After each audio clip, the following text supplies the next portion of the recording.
ওনার মেয়ে এবং ওনার পরিবার আমাদের ভিকটিমের ওনারা তো যাবেন, আমরা কথা বলছি সেখানে, তারা তো শীঘ্রই চলে যাবেন, জানাবে চলে যাবে সেখানে গিয়ে এটা তো ডিএনএ টেস্ট করতে হবে। আমি মনে করি যে শর্ট টাইমে সেটা হতে হবে।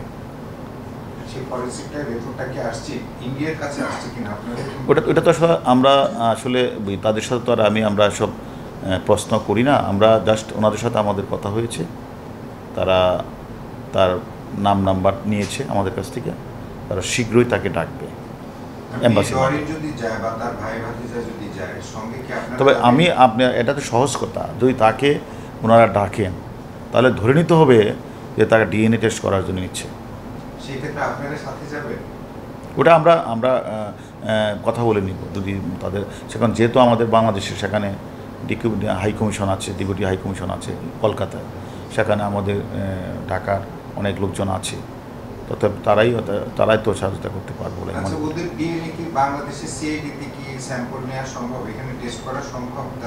আসলে এটা তো আসলে হয় নাই, মানে যেহেতু হয় নাই, আমি মনে করি যে যেহেতু প্রশ্ন আসছে যে উনি যাবেন, আমার মনে হয় গেলেই বোধহয় শর্ট টাইমের হয়ে যাবে।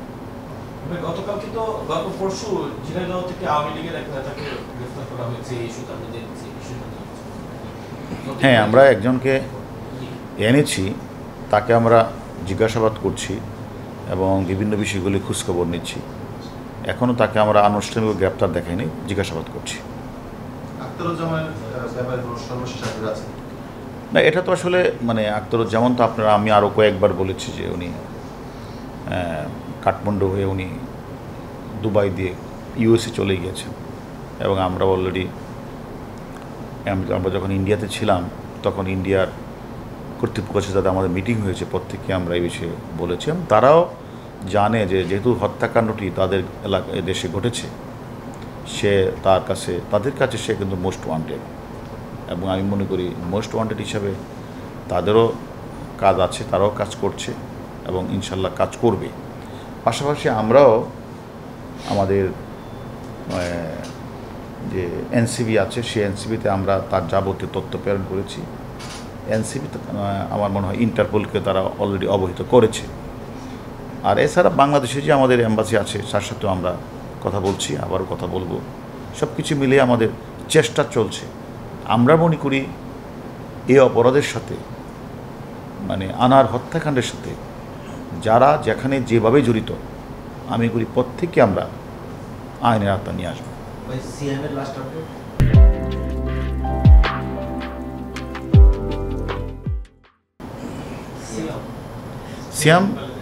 সিয়াম যেহেতু আপনারা জানেন যে সে যেহেতু মানে মোস্ট নিডফুল কান্ট্রি হলো ইন্ডিয়া, মোস্ট ওয়ান্টেড, এবং তার সাথে নেপালের একটা এক্সট্রাডিশন ট্রেডি আছে, সেই হিসেবে তাকে তারা ইন্ডিয়া নিয়ে গিয়েছে। এবং সেখানে আপনারা জানেন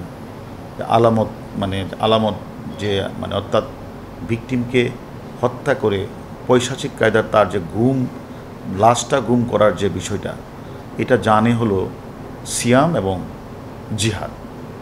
এ দুজনেই যেহেতু তাদের হাতে রয়েছে এখন, আমার মনে হয়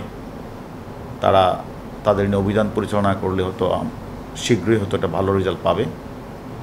পাশাপাশি আমি মনে করি যে আমরাও প্রয়োজন বোধে আমরাও সিয়ামকে জিজ্ঞাসাবাদ করব।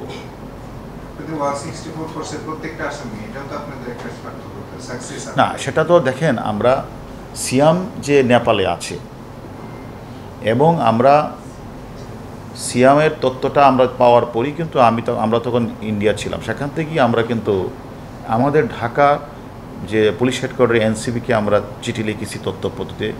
এনসিবি দ্রুত কাঠমান্ডু এনসিবিকে তারা এই তথ্য প্রেরণ করেছে অ্যারেস্ট করার জন্য, এবং আপনাদের কাছে তথ্য আছে এবং তারা অ্যারেস্ট করেছে।